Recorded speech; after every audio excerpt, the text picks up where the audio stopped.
Welcome back to Health and Wellness ER. My name is Regina. In this video today, we're going to explore the chain analysis section of the DBT general guidelines. So this is part 2 of general guidelines. Okay, by dissecting the chains, we're going to identify where to intervene to prevent these behaviors or actions or intense emotions from occurring in the future, okay? So let's break down a chain analysis. All right, something happened. So let's describe the problem behavior. That's number 1. Start by clearly stating the problem behavior that you're analyzing. Be specific about what the behavior was, where it occurred, when, who was involved. Be specific. So the example in my book was, I yelled at my friend during a disagreement on Tuesday night at her apartment. That's what they wrote, right? That's the example. Number 2, you're going to identify the vulnerability factors. What factors make you more vulnerable to engaging in this behavior, right? These could be physical states like I was tired, I was hungry, it's emotional stress, maybe I was feeling sad that day. Okay, so the vulnerability factor in this case is I had a long day at work and I hadn't eaten dinner. 3 is going to be the actual chain of events. They're going to be these links that you see over here. Identify and describe each link in the chain of events that led to the problem behavior. So include thoughts, feelings, actions, and external events. So you're going to break this down in as many small steps as possible, okay? The example could be I received a critical email from my boss, and I was thinking about that all morning and anxious about that and worried, right, about my job. So I started, doubting myself. And then on my way to my friend's house, I'm thinking about the email and I got more upset. And then when I get there, my friend had a disagreement with me and I snapped at her, and now we're arguing because I was feeling criticized and defensive.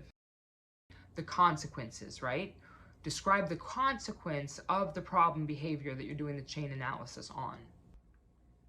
For example, my friend was very upset. She's hurt now, won't talk to me, right?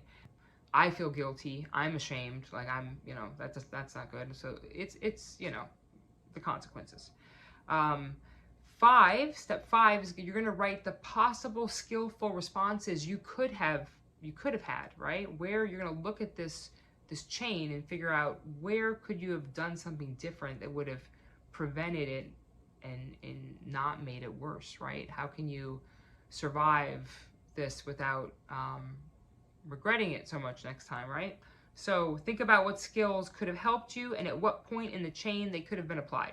For instance, after receiving the email, I could have used emotional regulation skills to manage my anxiety. On my way to my friend's house, I could have worked on my interpersonal effectiveness skills. And I could have used interpersonal effectiveness too to prevent myself from yelling at my friend and describing how I felt and getting my point across in a calmer, more effective manner. Step 6 is going to be plan for the future. You're going to develop a plan to use the skills and take a break, right? It could have been an example is like you could have taken a break and done some deep breathing after you received the email and just kept yourself calm and used a little positive self-talk there. And before the meeting with friends after work, before you did that, you could have made sure you've eaten, right? So then you're in a calmer state of mind because it mentioned that the person was hungry.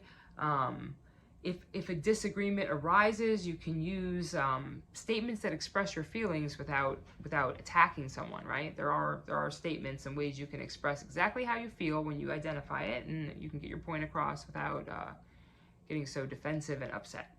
Okay, by regularly practicing a chain analysis on situations that arise throughout the DBT process when you're learning these skills, if you keep doing a chain analysis whenever you have a problem arise, you will become more aware of the patterns and you will better equip yourself for positive change in the future. Remember, it's all about understanding the sequence of events, right? And finding strategic points to change it the next arises. Thank you for joining me into this deep dive into the chain analysis section of DBT, and keep practicing, stay mindful. Remember that each step you take brings you closer to a more skillful, more fulfilling life. Until next time, keep building those skills. Thanks.